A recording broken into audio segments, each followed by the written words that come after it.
What the heck is Instagram and how can it help your medical practice?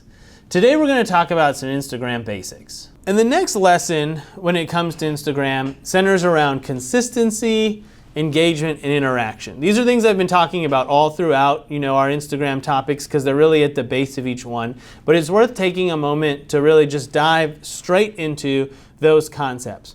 So when it comes to consistency, the important thing to remember on Instagram is nothing lasts forever.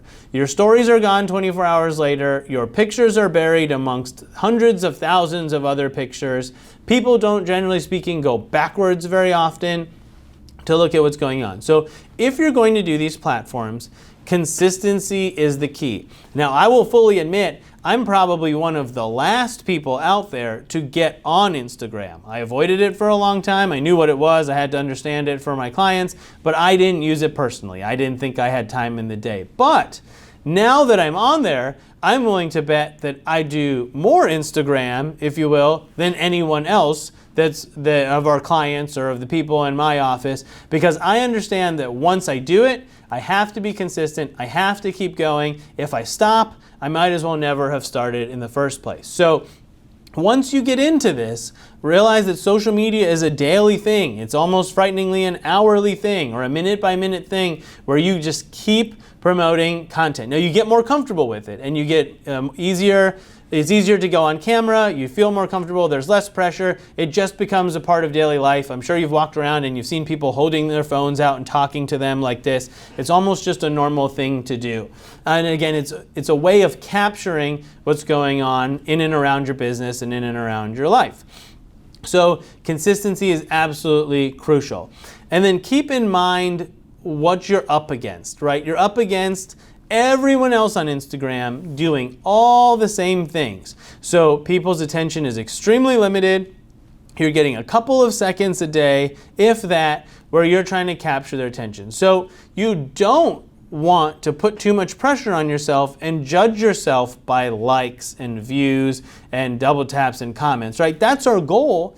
That's what we're working for. But when you start an Instagram presence, I want you to ignore all of those things. And I want you to just focus on putting out content all the time, experimenting. Even though Instagram has been around for a while and is extremely popular, in the grand scheme of things, it's very new and in its infancy. So you can try out all the different things you want. Now is the time to do it.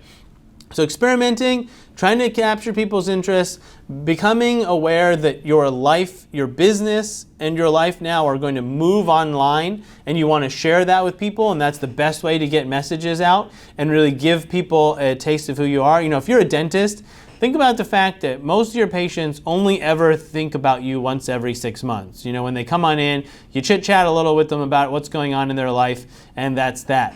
Because of social media, they can actually stay tuned to what your practice is doing year-round, and you, as a business, can stay in touch with what they're doing year-round.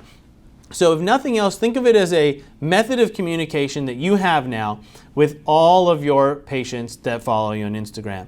And then it's a lot less about being social media and a lot more about communicating with people out there that are watching that you want to share things with. And if you focus on that, and if you keep posting, either the likes and the comments and the interaction will come down the road as more people join and more people start to follow, or really the truth is, if you're putting out good content and you're providing value and people like what you're doing, the rest will fall into place. No one even knows yet exactly what will come of Instagram and all the attention that's on there. Certainly not you, the medical practice owner. So don't worry about that. Just incorporate it into what you were doing before. Make an extension. If you're doing Facebook at a high level, then add Instagram. If you're not doing anything, start the platform and mess around. And look at what your colleagues are doing. One of the coolest things that I've experienced with my Practice Growth Pros Instagram account is I'm watching what people are doing all over the country. And not shockingly, a ton of the people on there are students, dental students, optometry students who grew up with platforms like this, and for them it's just part of their life. But now they're starting to post about medically oriented topics, and remember that they soon will be doctors, and then soon after that they will own practices, and they'll already know who I am and what my company does and have some trust in me. So I want you to think about the same thing. A lot of doctors or marketers will tell you, Instagram is where all the young people are, right? You're a medical practice. You want adults, you need older people, they're just not on there yet, let's not worry about it. But if you're talking about the future of your marketing, guess what the 22-year-old right now who's in college and not a potential patient of yours is going to be in 4 years, right? They're going to be the entry into the workforce that has a job and has some income and has their own benefits now and has to find a dentist or an optometrist. In just a few years, they will be the potential buyers. If you're if you're a pediatric dentist, the 25, 26, 27-year-olds now are tomorrow's new parents. And they've already chosen to interact with the world in this way. And so you're prepping your business for the future where even if there's not an immediate payout right now, you're interacting with people on their platform today so that they know who you are 2 or 3 or 4 years down the road.